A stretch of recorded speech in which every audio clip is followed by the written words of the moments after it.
Le jeu d'équipe, c'est vraiment un putain de truc de chômeur. 2017-2018, pour moi, les joueurs qui faisaient du compétitif et qui étaient réguliers, ils faisaient une partie ou deux par semaine. Le jeu d'équipe demande vraiment d'avoir une vision du jeu la plus précise possible. Pour ce qui est du jeu Opti, c'est-à-dire pas le jeu casu, c'est la meilleure édition du jeu. Toi, cette histoire, mais qu'est-ce que t'as foutu, mon grand? Tu nous as fait perdre! Merde, on a perdu à cause de toi!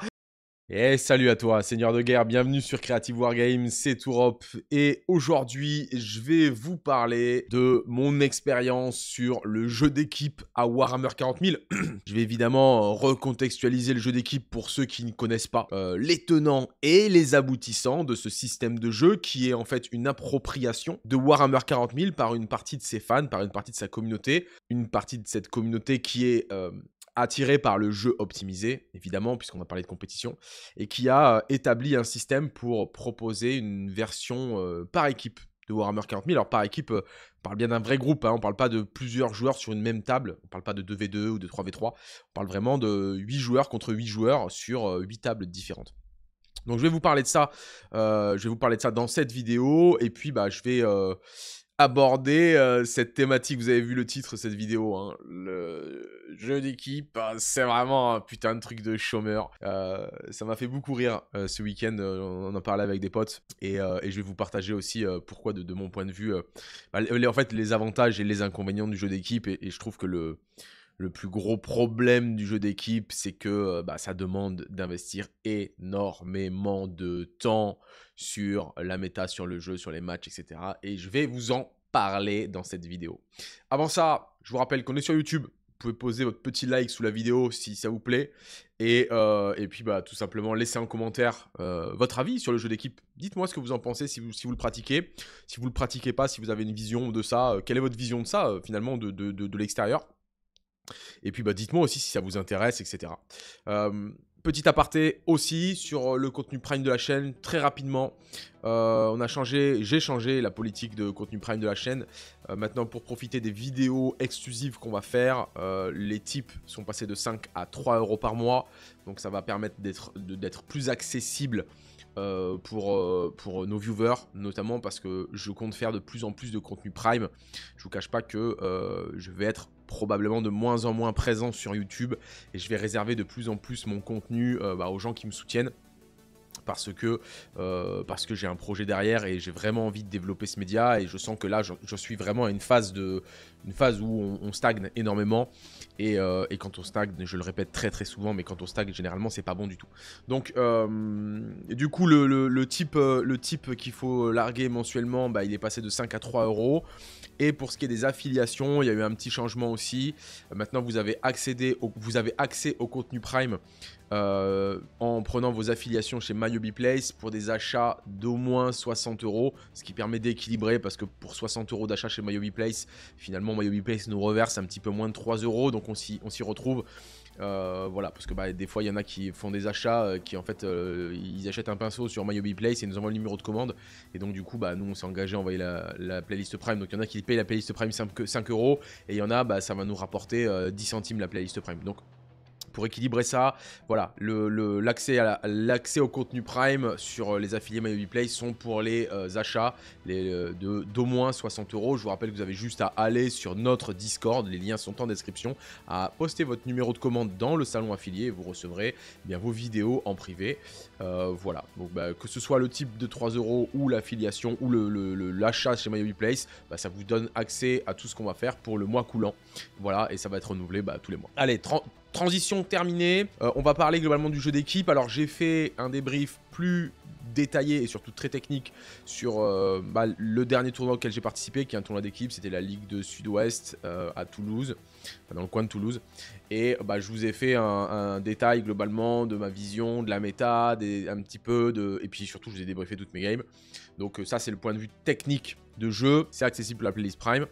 En revanche, aujourd'hui, c'est pas tant de ça que je vais vous parler, c'est pas tant du côté du côté jeu, mais plutôt dans sa globalité du jeu d'équipe. Alors pourquoi? Pour moi, le jeu d'équipe, c'est un énorme truc de chômeur. Bon, alors évidemment, vous pouvez tout à fait avoir une situation professionnelle décente et être chargé de famille, père de famille, enfin avoir des responsabilités, en fait être un homme avec des responsabilités et faire du jeu d'équipe, hein, l'un n'empêche pas l'autre. La vraie question, c'est jusqu'à quel niveau, jusqu'à quel point vous êtes capable en fait d'être bon sur l'exercice, qu'à quel point en fait il va y avoir une rupture par rapport à, j'en ai déjà assez souvent parlé, mais finalement par rapport au fait de se confronter à parfois à des jeunes de 20 ans, 25 ans, qui ont beaucoup de temps libre, pas nécessairement de responsabilité, et qui vont jouer beaucoup. Et ça, pour moi, c'est un des premiers gros paradigmes qui a changé entre maintenant et il y a quelques années, puisque j'ai repris le jeu d'équipe cette année. L'année dernière, j'ai repris le jeu solo, hein, donc globalement, ça fait maintenant 1 an et quelques mois que je fais du jeu compétitif. J'avais fait une grosse pause quand j'étais parti en Guadeloupe, et même avant de partir en Guadeloupe, je m'étais arrêté pour faire que de la création de contenu. Donc finalement, j'ai fait 1 an et demi de jeu par équipe sur Paris à l'époque. C'était pas encore le même système de ligue, le jeu n'était pas encore aussi démocratisé, n'était pas aussi bon d'ailleurs, hein. Warhammer 40 000 n'était pas aussi équilibré, n'était pas aussi intéressant à jouer en format optimisé. Et moi je me rappelle qu'à l'époque 2017, on parle de 2017-2018, hein, on parle pas d'avant les années 2000 ou une période que personne n'a connue, tu vois. C'est pas si vieux que ça, c'est un peu vieux mais c'est pas si vieux que ça. 2017-2018 pour moi, les joueurs qui faisaient du compétitif et qui étaient réguliers, ils faisaient une partie ou 2 par semaine quoi. Et vraiment quand il y avait des grosses échéances, pardon, tu t'organisais ton week-end training avec tes potes où en fait t'allais spammer les parties pendant un week-end à quelques semaines, soit du rendu des listes de l'événement, soit de l'événement en question. Mais très rarement plus, hein. Moi j'ai pas le souvenir d'avoir fait beaucoup plus que ça. Et du coup finalement tu pouvais être compétitif parce que, avec tout le monde, plus ou moins hein, évidemment, avec tous les gens qui étaient en mesure d'investir le même temps que toi, parce que on avait tous à peu près le même temps de pratique quoi. On était là, une partie par semaine c'était validé, et puis parfois 2, parfois un peu plus, mais voilà, pas beaucoup plus. Aujourd'hui c'est complètement différent. Aujourd'hui quand vous allez en tournoi, vous allez jouer contre des mecs qui font 3-4 parties par semaine, et c'est devenu la norme. C'est vraiment devenu la norme, et ça, ça fait que le niveau méthodiquement augmente pour tout le monde. Alors, qu'est-ce qui a changé globalement entre ces 2 périodes, je pense entre 2017-2018 et maintenant, c'est tout simplement que déjà il y a TTS. Déjà il y a TTS, Tabletop Simulator, donc c'est un simulateur du jeu de figurines sur ordinateur. Vous pouvez donc jouer en ligne, vous déplacez les figurines, vous jetez des dés, mais tout ça est en ligne.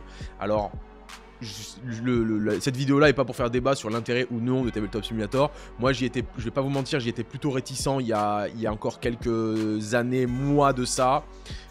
Puis fort est de constater qu'aujourd'hui tu peux pas passer à côté de TTS. Finalement on peut pas passer à côté de TTS si on veut level up, parce que ça permet de déguiser énormément sa pratique du jeu, ça permet d'augmenter considérablement son volume de parties, ça permet d'affronter des joueurs qu'on ne peut pas affronter dans le cadre du jeu local auquel on participe tous finalement, jouer dans son association, jouer à la maison, etc. Vous jouez toujours contre les mêmes joueurs et vous allez vous confronter à la méta extérieure que quand vous allez en tournoi. TTS permet ça aussi, et c'est autant de raisons que d'énormes plus-values que TTS apporte à votre pratique du jeu.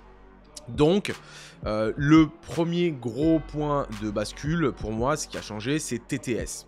Et TTS, ça permet de jouer effectivement plein de parties, mais ça n'enlève pas le fait que vous devez être un putain de gros geek pour claquer 3-4 parties par semaine, hein, on va pas se mentir. Il faut avoir TTS, même si vous n'avez pas la logistique de vous déplacer à l'assaut, de sortir vos figurines, de ranger vos figurines, etc.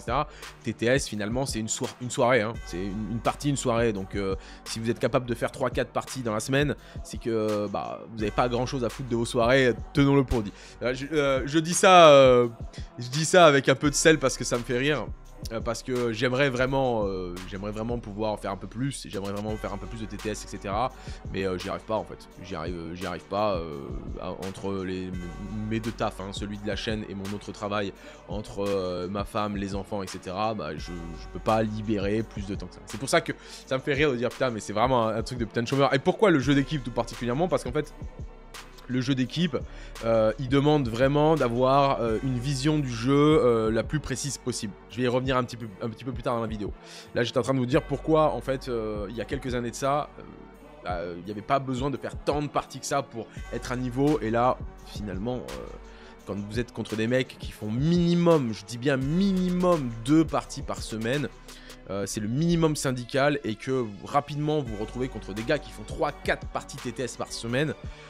Vous avez des gars qui connaissent la méta, vous avez des gars qui connaissent toutes les listes, vous jouez contre des mecs qui savent, qui ont une vision du jeu qui est assez complète, vous jouez contre des mecs qui sont aiguisés sur le jeu compétitif, et ça, c'est vraiment un gros changement, je pense, de paradigme au niveau de la pratique, et elle est d'autant plus crédible et en plus valorisée par le fait que le jeu n'ait jamais été aussi bon. Voilà, il faut le dire, moi je le dis, je le répète, Warhammer 40 000 est, pour les joueurs de jeu, pour les gens qui aiment la pratique du jeu stratégique, je sais pas ce qu'il en est sur le jeu lore, etc. Honnêtement, je ne m'y intéresse pas, donc je ne peux pas en parler. Mais pour ce qui est du jeu opti, c'est-à-dire pas le jeu casu, c'est la meilleure édition du jeu. Voilà, je vous le dis, le jeu est équilibré de manière, je dirais pas excellente, mais de très bonne manière. On a un éditeur qui est réactif quand il y a des trous. C'est globalement ce dont on peut se plaindre, c'est qu'il y ait des trous. Je trouve ça dommage.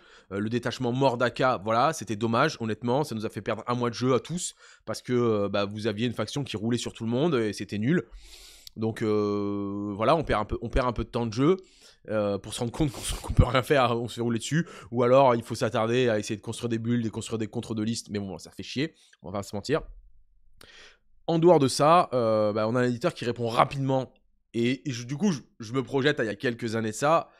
Quand c'était le cas, vous aviez une armée qui était overcheatée, avec un codex qui était mal écrit, etc. Mais vous le tapiez toute l'édition, quoi. Il n'y avait pas de correctif au bout de 3 semaines en vous disant ça s'énerve, ça s'énerve, ça s'énerve. Non, c'était vous aviez un codex de merde déséquilibré et vous le mangiez pendant les 3 ans d'édition. Et même parfois, vous jouiez à l'édition 6 avec le codex de la V4 ou de la V5. Donc, je sais que certains ne voient pas d'un très bon œil cet ultra équilibrage du jeu pour son optimisation, mais pour les gens qui aiment véritablement le jeu, je peux vous dire que c'est un pur régal, parce que sur la table de jeu, la victoire ou la défaite dépend de vos prises de décision, de votre analytique de jeu et donc de vos choix. Et pas de j'ai l'armée la plus cheatée du moment, même si évidemment il y a toujours quelques petits déséquilibres, mais j'ai l'armée la plus cheatée du moment donc je gagne, ou alors j'ai eu de la chance donc je gagne. Voilà. Warhammer 40 000, c'est pas ça. Et j'ai le regret de vous dire, pour ceux qui sont encore. Il y a beaucoup de gens qui connaissent le jeu depuis très longtemps, qui avaient déjà mis un pied dans le jeu compétitif, peut-être à droite à gauche il y a quelques années de ça, et qui pensent aujourd'hui avoir un avis sur le jeu compétitif pertinent parce qu'ils l'ont expérimenté il y a 10 ans, en nous disant que c'est un jeu nul, que c'est un jeu de merde, que c'est pas équilibré, que c'est un pay to win, etc. etc. Globalement, les gens qui vous disent ça n'y connaissent rien. Tonne l'ont pour dit, les gens qui vous disent ça ne jouent pas au jeu, ne sont pas des joueurs compétiteurs. Ils ont dû mettre les pieds dans un tournoi, ils se sont fait rouler dessus. Hein, ils se sont rendus compte qu'ils étaient mauvais, ils sont rentrés chez eux en se disant le jeu est nul. Sauf qu'en fait, c'était pas le jeu qui était nul. On s'est capté. Donc, je vous invite à être attentif aux joueurs qui vous disent que le jeu est nul, est mal équilibré, etc. etc. C'est complètement faux. Moi, je vous le dis, je suis tournoyeur et le jeu est à sa meilleure édition d'un point de vue optimisé. Il y a toujours des choses à améliorer, on est d'accord ? Je viens de vous le dire, hein, le Daka, c'est un détachement daubé du cul. Un peu avant, il y a eu Slanesh. Il y a quelques trous dans la raquette, mais ça ne dure pas. Et donc, si vous avez envie de durer dans le jeu, vous ne pouvez pas en fait vous dire « Ok, ça vient de sortir un truc pété, donc je vais monter cette armée-là. » Voilà. Faut pas faire ça. Faut pas faire ça. Et faut pas faire ça. Faut vraiment pas faire ça. Hein. Et je vous parle en connaissance de cause puisque je l'ai déjà fait. Donc, et c'est toujours à regret finalement de se dire qu'on s'est speedé à acheter une armée à la peindre parce qu'elle était bonne et au fait, c'est rapidement nerfé. Donc, la conclusion de ça, c'est jouer les factions que vous aimez jouer, gardez les armées que vous aimez jouer. Voilà. Ne soyez pas une fucking meta bitch. Tout ça pour vous dire donc qu'on a un jeu qui est très bien équilibré, qui est à sa meilleure édition, et du coup, on a des joueurs qui prennent de plus en plus de plaisir au jeu. Moi, c'est le cas. Hein. Tous mes tournois, c'est un vrai régal. On prend de plus en plus de plaisir à jouer, Et du coup, bah, vous avez des gens qui commencent à tellement kiffer, qui vont passer toute leur semaine sur le jeu. Et le jeu d'équipe, c'est là qu'on en vient. On met les deux pieds dedans. Pourquoi le jeu d'équipe, c'est un putain de truc de chômeur? Je vous dis ça pour rigoler. Hein. Si vous êtes un pratiquant de jeu d'équipe assidu, ne vous vexez pas. C'est du second degré. Évidemment, je suis pratiquant de jeux d'équipe, en l'occurrence, et je suis pas un chômeur. Donc voilà. Mais pourquoi, en fait, je vous dis ça? Parce que je me suis vraiment rendu compte à quel point le jeu d'équipe est chronophage. Chronophage, donc ça vient du latin chronos, qui est le temps, et phage, manger, tu vois. Donc chronophage, ça mange le temps. Voilà, c'était un petit aparté pour les incultes de chômeurs du jeu d'équipe. Non, je rigole. Non, donc le jeu d'équipe est très très chronophage. Tenons-le pour dit, parce qu'en plus de votre pratique du jeu qui est classique, il va falloir que vous ameniez le système d'estimé et de matrice à votre équipe et qu'il soit le plus pertinent possible, au risque de faire sombrer votre équipe avec vos mauvais résultats. Voilà. Donc, je vais faire une petite aparté sur le jeu d'équipe, parce que je sais que c'est une niche dans la niche de la niche, c'est-à-dire qu'on a une niche qui est le wargame, on a une niche qui est le wargame optimisé, et on a la niche de la niche, c'est le jeu d'équipe dans le jeu optimisé de Warhammer 40 000. Donc autant vous dire qu'on rentre deep dans un truc de geekos assez extrême, mais c'est terriblement kiffant. Tenons-le pour dit, c'est terriblement kiffant, les gars. Je vous le dis, j'ai pris beaucoup de plaisir à découvrir mon équipe et surtout à évoluer là ces dernières semaines dans un contexte de team. Alors, le principe des équipes, c'est très simple, c'est que vous allez non pas avoir un résultat de votre partie qui va vous faire gagner ou perdre la partie. Ce qui va nous intéresser, c'est les résultats additionnés de toutes les parties, donc à 6, à 8, voilà, selon le format auquel vous jouez. Et vous allez devoir passer un certain nombre de points. Donc si vous jouez à 8, et dans l'exemple que je vais vous citer, on va partir sur une compétition d'équipe à 8. Si vous jouez à 8, vous devez dépasser les 85 points. Vous devez donc mettre 86 points en additionnant le score sur 20 des 8 tables pour gagner la ronde. Voilà. Si vous êtes entre le 75 et le 85, vous êtes sur une égalité. Si vous êtes en dessous du 75, vous êtes sur une défaite. 74, c'est une défaite. Voilà. Donc, ce qui veut dire que vous n'allez pas jouer que pour votre résultat personnel.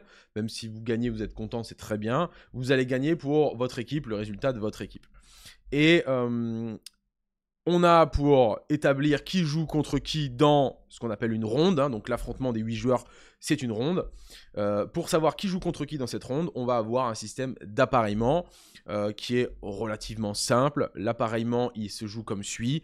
En gros, vous avez chacun des deux capitaines qui va présenter face cachée à l'autre sa première défense. C'est donc la première liste qu'il veut appareiller. Ils vont retourner les cartes, hein. Ils vont dévoiler leur première défense à l'autre équipe simultanément. Pendant ce temps-là, il y a un petit temps de réflexion d'un côté comme de l'autre. Chacun des deux capitaines va proposer 2 attaques au capitaine d'en face. C'est dévoilé simultanément. Et chaque capitaine va choisir l'attaque qu'il veut encaisser dans sa défense. C'est dévoilé simultanément. Et après, on va réitérer l'exercice. Donc là, en fait, sur les premières défenses, vous avez 2 matchs. Hein, la défense 1, équipe A, la défense 1, équipe 2, B. Ensuite, on va refaire la même mécanique. Donc pour la défense 2, vous allez avoir un match défense 2, équipe A, un match défense 2, équipe B. Donc à la fin des défenses 2, vous avez 4 matchs. Vous avez la même chose sur une défense 3. Et en fait, l'attaque qui est rejetée de la défense 3, elle est appareillée dans les rejetés. Et la dernière liste qui reste sont appareillés ensemble dans les oubliés. Donc on se retrouve avec 8 matchs qui sont appareillés de la sorte. La petite particularité, et ça c'est très très intéressant sur le jeu d'équipe, et ça rajoute encore des données d'analyse pour les joueurs, ces putains de chômeurs, c'est les tables de jeu. Parce qu'on joue sur des layouts qui sont configurés et standardisés, qui ne sont pas les layouts Games Workshop, qui sont 1, beaucoup plus chargés, 2, beaucoup plus techniques à utiliser. Et la défense 1 va choisir... En fait, ce sont les défenses qui systématiquement choisissent les tables, ce qui est un gros avantage. Donc, les défenses choisissent les tables. Et puis voilà. Donc, ça va se jouer au jet de dés, hein, savoir quelle est la première des défenses 1 qui choisit sa table. Et après, c'est en alternance jusqu'à ce qu'il y ait plus de tables de disponibles. Voilà. Donc, vous avez globalement la mécanique du jeu d'équipe. Et quand on joue à un jeu d'équipe, on va publier sa liste et quelques semaines quelques jours, semaines, je sais pas, ça dépend du délai, mais les listes de nos adversaires vont être rendues publiques. Donc une fois que les listes de l'adversaire sont rendues publiques, il va falloir faire ses estimés et donc évaluer combien de points on pense ramener contre tel ou tel adversaire. Donc normalement, si vous êtes dans une équipe qui est assidue, que ce soit un tournoi à 4 ou à 6 équipes, vous allez faire des estimés. Voilà, pour tout le monde, d'autant que vous connaissez les scénarios, etc., etc. Vous allez devoir faire des estimés, donc dire, donc par exemple, moi je vais dire, ok, bah, sur le Blood Angel, je pense ramener 11 points, sur le Custodes, je pense ramener 8 points, sur Creation of Bill, bon, bah, je me fais tondre, je vais mettre 4 points ou moins, etc., etc. Et donc après, bah, votre capitaine, finalement, il a la vision d'ensemble de tout ce que ces joueurs peuvent mettre en points contre l'adversaire. Et il va devoir appareiller de la meilleure des manières. Donc après, en plus de ça, donc en plus de votre expérience de jeu, d'avoir analysé les listes adverses, d'avoir établi des estimés, d'avoir évalué l'impact des tables sur vos matchs, il va y avoir aussi la mécanique pour le capitaine d'appareillement qui devra être performante puisque s'il foire l'appareillement, vous allez vous retrouver sur des matchs de daube et mathématiquement, vous allez galérer. Voilà. Donc, c'est là où je voulais en venir sur cette vidéo, c'est que le jeu d'équipe, c'est vraiment une expérience incroyable parce que déjà, vous apportez l'aspect mentalité sport, mentalité compétitive, cette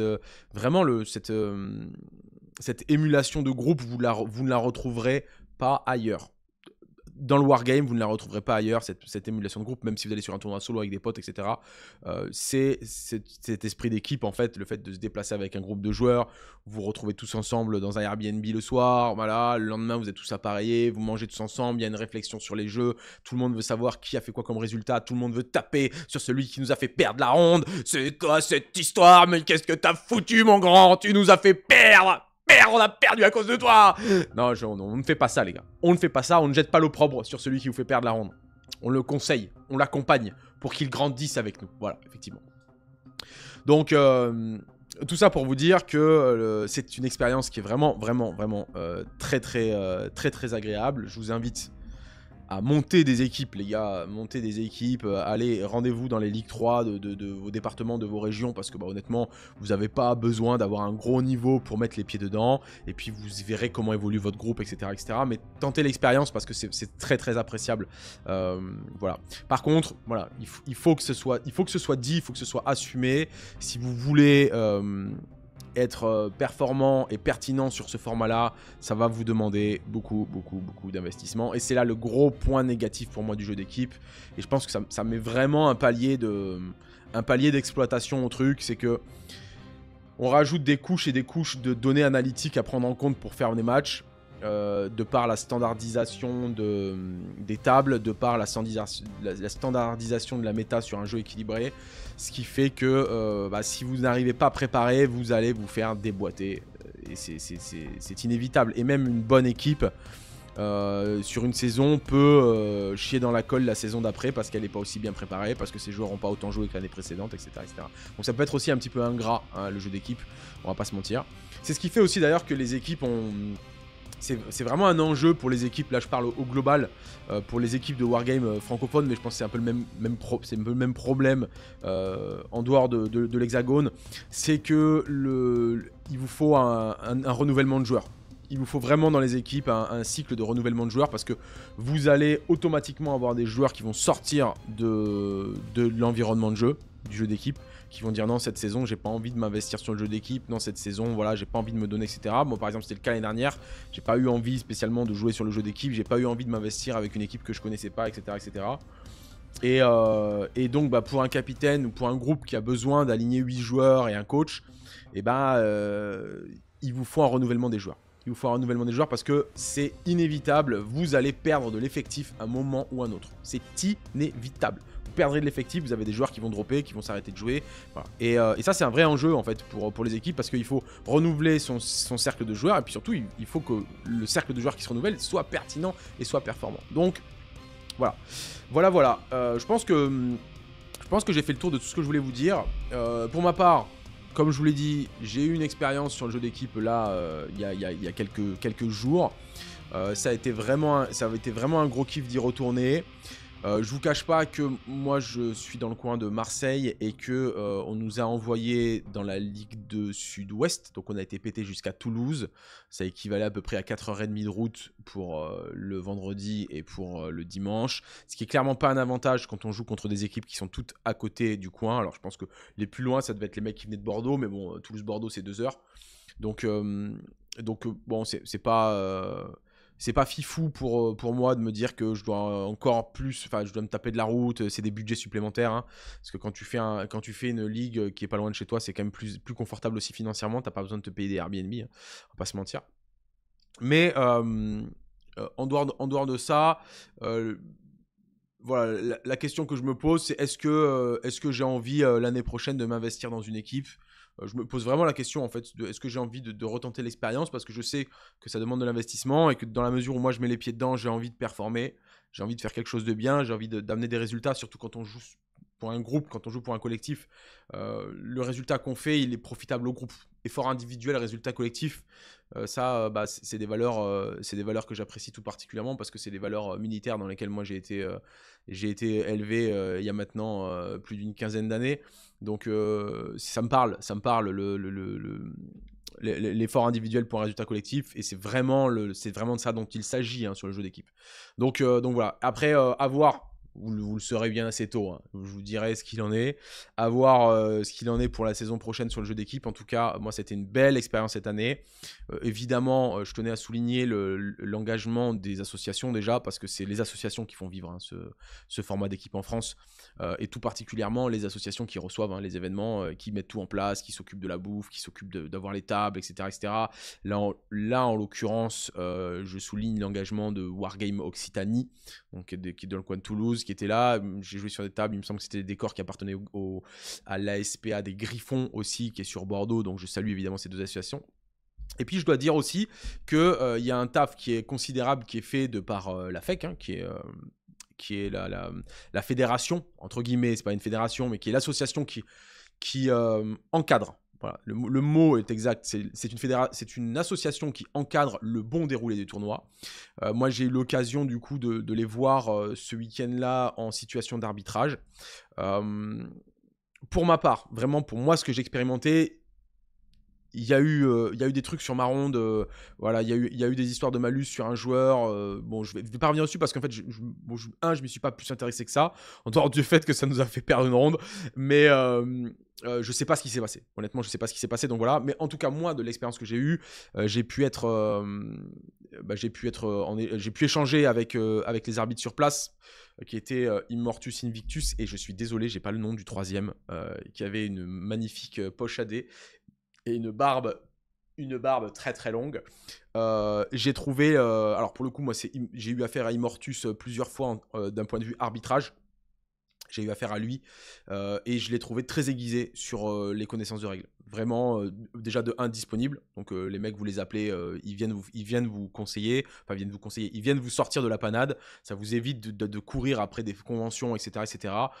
Donc disponible, et puis surtout aiguisé au niveau des règles. Vraiment, ça c'était très appréciable sur les séquences, sur à quel moment les règles trigger, etc. etc. Et franchement, quand on est sur du jeu compétitif et qu'on a envie en fait que la partie elle ait la configuration la plus optimisée possible, on a besoin que d'un point de vue règle, il n'y ait pas de daube, quoi, tu vois. Et je trouve que en ça, les arbitres sont d'une utilité incroyable, et donc moi, de ce que j'ai expérimenté ce week-end, franchement c'est un gros GG à eux, parce que toutes les fois où j'ai eu des interactions avec eux, ils ont répondu présent, ils ont eu des réponses rapides, des réponses claires, et ça s'est très très bien passé. Voilà, donc bravo à tous en tout cas, que ce soit les associations d'organisation ou les associations d'encadrement, pour ce tournoi. C'était très cool, j'ai passé un très bon moment. Et en plus, on a bien mangé. On mange bien à Toulouse, les gars, sachez-le. Le Wargame Occitanie vous accueille toujours bien. Je fais d'ailleurs une toute petite aparté, parce qu'il y a encore quelques tournois qui sont prévus pour d'ici cette fin de saison. Et tout particulièrement l'Open de PACA qui nous reçoit, et puis qui apprécie. L'organisateur apprécie la chaîne, et donc ils m'ont contacté déjà l'année dernière pour me dire qu'ils allaient faire ce tournoi, etc. etc. J'en profite, il leur manque quelques joueurs pour passer au-dessus des 120, et donc avoir 2 golden tickets pour le format. Donc voilà, c'est un tournoi qui aura lieu à Roquebrune, c'est un petit peu plus, c'est à 1 heure de Marseille, mais c'est dans le sud-est. Et donc bah, vous avez les liens sur Mini Équateur, vous trouvez ça sur notre Discord ou sur le Discord surtout le Discord du monde, du Wargame compétitif français, vous les trouvez. Donc voilà, n'hésitez pas, sinon vous mettez en commentaire, dites je peux avoir un lien MHQ s'il vous plaît, on vous le mettra dans les commentaires. Voilà. Allez, c'était ma petite vidéo vidéo décompresse du tournoi par équipe. J'ai passé un très bon moment. J'espère que ça vous a plu ce petit podcast, mes petits potes. On se retrouve très bientôt pour de nouvelles vidéos sur Creative Wargame. Je vous dis ciao ciao.